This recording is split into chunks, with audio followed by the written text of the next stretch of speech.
आपने पासपोर्ट के लिए अप्लाई किया है, चाहे पासपोर्ट नया हो, रीइन्यूअल हो या फिर री इशू के लिए, आपके मन में पुलिस वेरिफिकेशन को लेकर कुछ सवाल आते होंगे, कुछ कंफ्यूजन होगा कि पुलिस वेरिफिकेशन कितने दिनों बाद होता है, क्या क्या डॉक्यूमेंट्स लगते हैं, ओवरऑल क्या प्रोसीजर होता है।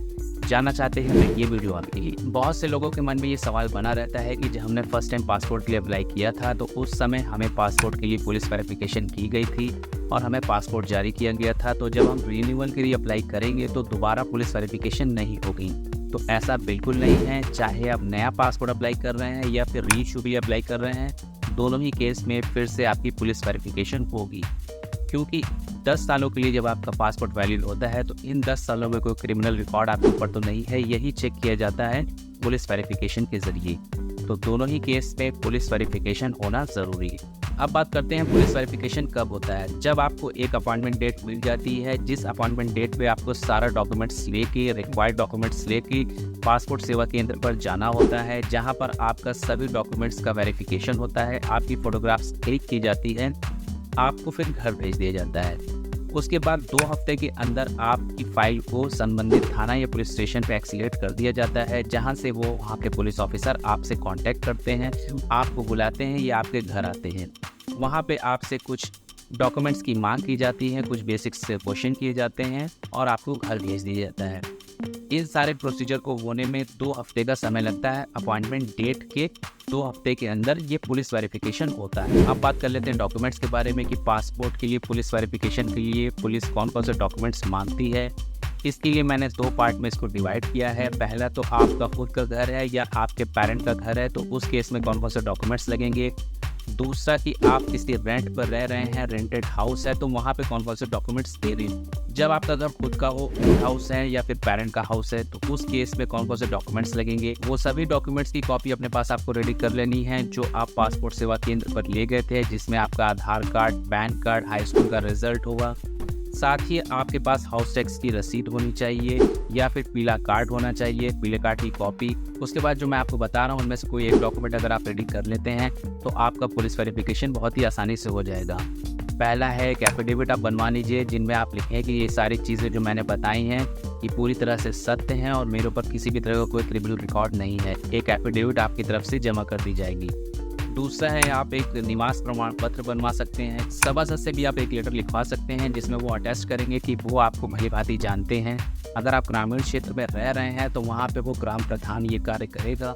अब बात करते हैं अगर आप रेंटेड हाउस पर रह रहे हैं तो सारी चीज़ें जो मैंने आपको बताई हैं वो सभी लगेगी, लेकिन अब यहाँ पे थोड़ा सा चेंज होगा, जिसमें आप जो डॉक्यूमेंट्स पासपोर्ट सेवा केंद्र पर ले गए थे वो तो आपको लगाने हैं, जैसे पैन कार्ड, आधार कार्ड, पढ़े लिखे हैं तो रिजल्ट।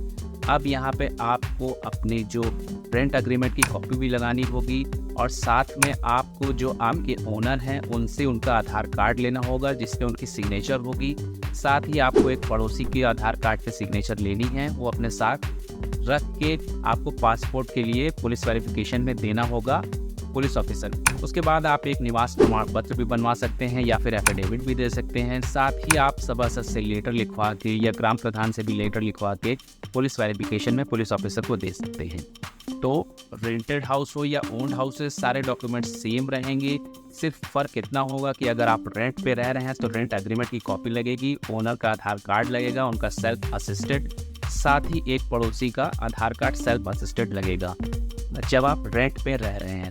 जो भी डॉक्यूमेंट्स मैंने बताए हैं पासपोर्ट पुलिस वेरिफिकेशन के लिए, ये अलग अलग पर्सन्स पे अलग अलग तरीके से वेरी कर सकता है, क्योंकि पासपोर्ट के लिए पुलिस वेरिफिकेशन में आपसे कौन सा डॉक्यूमेंट्स की मांग की जाती है ये पूरी तरह से डिपेंड करता है पुलिस ऑफिसर पे।